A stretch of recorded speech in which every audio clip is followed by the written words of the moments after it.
want to pick up on that point about the 45 days in cinema before then going to the streaming service. This is a slightly new model, and clearly having some cinema exposure is good news for Disney and the sort of prices that can be charged for some of the product. But equally, supporting the streaming service is another key component here. How do you think that 45 days plays out in terms of profitability? I think that's a good move. I think that the days of 90-day windows are pretty much gone. The pandemic accelerated this new model, this dynamic window. And it also says a lot about the confidence that Disney has in theatrical, in the movie theater. And that's been something a lot of people they thought it would be streaming versus the movie theater. Turns out they can be additive and complementary. If you look at some of the films like Raya and The Last Dragon, that was available on Disney Premiere Plus and in theaters as well. And we've been seeing in our Comscore data that both platforms are able to sustain themselves.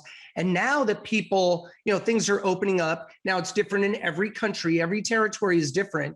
But in many countries, as things open up, as those brick and mortar retail outlets, including movie theaters, are able to open, we're seeing consumers migrate outdoors and then into these brick and mortar establishments.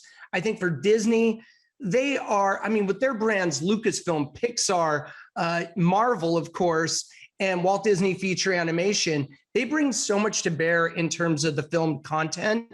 And having, again, Disney Plus and the big screen opportunity there is really huge for them. Layer on top of that theme parks and everything else that Disney brings to bear. It's a massive ecosystem in entertainment.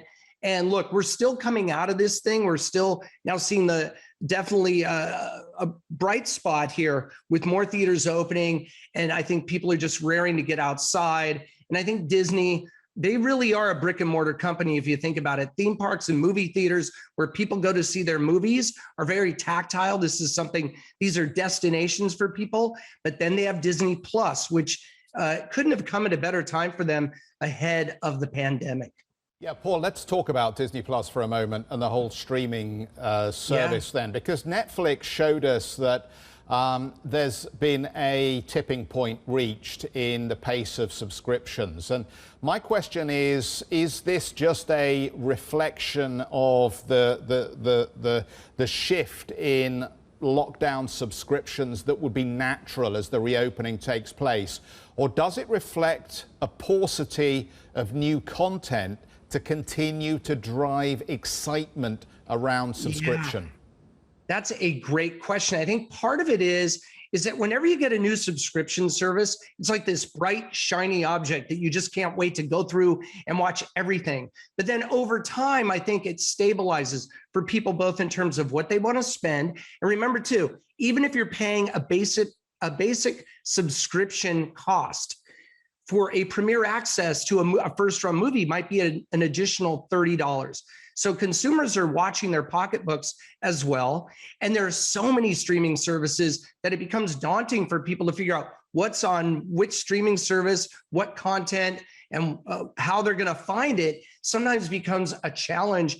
But as the movie theater comes back, I think we're going to see people kind of doing that thing where they're watching movies in theaters. They're excited about that content. They go home, they watch Disney Plus, and then down the road, they'll be able to watch those movies they saw in a theater at home again and again if they love that content. So I think this all just feeds into all these feed into each other. But that just means that over time, we're going to see a more normal trend. But right now, we're coming out of this pandemic in many countries around the world. We're seeing things open up, and that's definitely creating opportunities. But I think right now, any disappointments that the street may have about any of these subscription numbers, I think should be offset by the fact that Disney has big movies coming in theaters, and that certainly as more content hits the big screen, it'll then wind up on that small screen. You may get new subscribers coming from that.